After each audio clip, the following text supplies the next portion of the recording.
Hi friends, എല്ലാവർക്കും scorers മൈലേക്ക് സ്വാഗതം. Okay friends, വീഡിയോയിലോട്ട് ബ്ലാസ്റ്റേഴ്സും അതുപോലെ തന്നെ മോഹൻ ബഗാനുമായിട്ടുള്ള മത്സരത്തിൽ നമ്മളെല്ലാവരും എടുത്തു പറയുന്ന ഒരു പ്ലെയർ എന്ന് പറയുന്നത് മുഹമ്മദ് അസറാണ്. കാരണം മുംബൈ സിറ്റിയുമായിട്ടുള്ള മത്സരത്തിൽ ബിപിൻ മോഹൻ ഇഞ്ചുറി പറ്റി മൈതാനം വിട്ടു. ആ ഒരു സ്പേസിലേക്കാണ് മുഹമ്മദ് അസർ ഫുൾ ടൈം കളിക്കാൻ വേണ്ടി വരുന്നത്.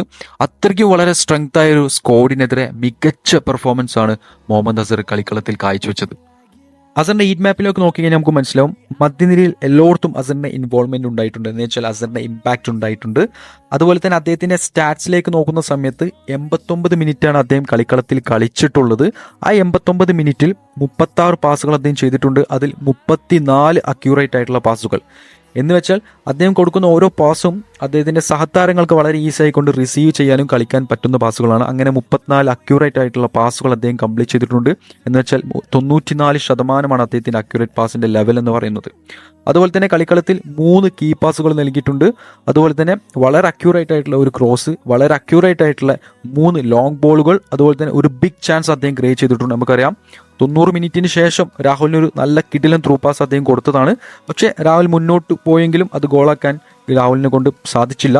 അതുപോലെ തന്നെ അസർ കളിക്കളത്തിൽ ഗ്രൗണ്ട് ഡ്യുവൽസ് 13 ചെയ്തിട്ടുണ്ട്. അതിൽ 10 വിജയകരമാണ്. അതിനോടൊപ്പം തന്നെ അദ്ദേഹത്തിന്റെ പൊസിഷൻ ലോസ്റ്റ് നോക്കുകയാണെങ്കിൽ കളിക്കളത്തിൽ 89 മിനിറ്റ് അസർ കളിച്ചിട്ടുണ്ട്. എന്നിട്ടും അദ്ദേഹത്തിന്റെ പൊസിഷൻ ലോസ്റ്റ് എന്ന് പറയുന്നത് വളരെ ലീസ്റ്റാണ്, 6. ഈ പൊസിഷൻ ലോസ്റ്റ് എന്ന് പറഞ്ഞു കഴിഞ്ഞാൽ നമുക്ക് എല്ലാവർക്കും അറിയാം, കളിക്കളത്തിൽ നമ്മുടെ കാലിൽ നിന്ന് ബോൾ മിസ്സായി പോവുക, അല്ലെങ്കിൽ മറ്റുള്ള ഓപ്പൺ പ്ലെയർ വന്ന് തട്ടിയെടുക്കുക. ആ ഒരു സംഭവത്തിനാണ് പൊസിഷൻ ലോസ്റ്റ് എന്ന് പറയുന്നത്. അത് വളരെ ലീസ്റ്റ് ആയിട്ടാണ് അസറിന്റെ ഭാഗത്തു നിന്ന് ഉണ്ടായിട്ടുള്ളത്. അതേസമയം അസറിന്റെ ഡിഫൻസീവ് സ്റ്റാറ്റ്സിലേക്ക് നോക്കുന്ന സമയത്ത് 4 ഇന്റർസെപ്ഷനുകൾ, 1 ക്ലിയറൻസ്, 8 ടാക്കിൾസ്. അത്രയ്ക്കും ഇംപ്രസീവ് ആയിട്ടുള്ള ഒരു കളിയാണ് അസർ മോഹൻ ബഗാനെതിരെ കാഴ്ചവെച്ചത്. അതുകൊണ്ട് തന്നെ ഈ ഒരു ലൈനപ്പിൽ ഏറ്റവും റേറ്റിംഗ് കൂടിയ ഒരു പ്ലെയർ എന്ന് പറയുന്നത്, കേരള ബ്ലാസ്റ്റേഴ്സിന്റെ പ്ലെയർ എന്ന് പറയുന്നത് മുഹമ്മദ് അസർ തന്നെയാണ്. 8.3 ആണ് അദ്ദേഹത്തിന് കൊടുത്തുള്ള റേറ്റിംഗ്.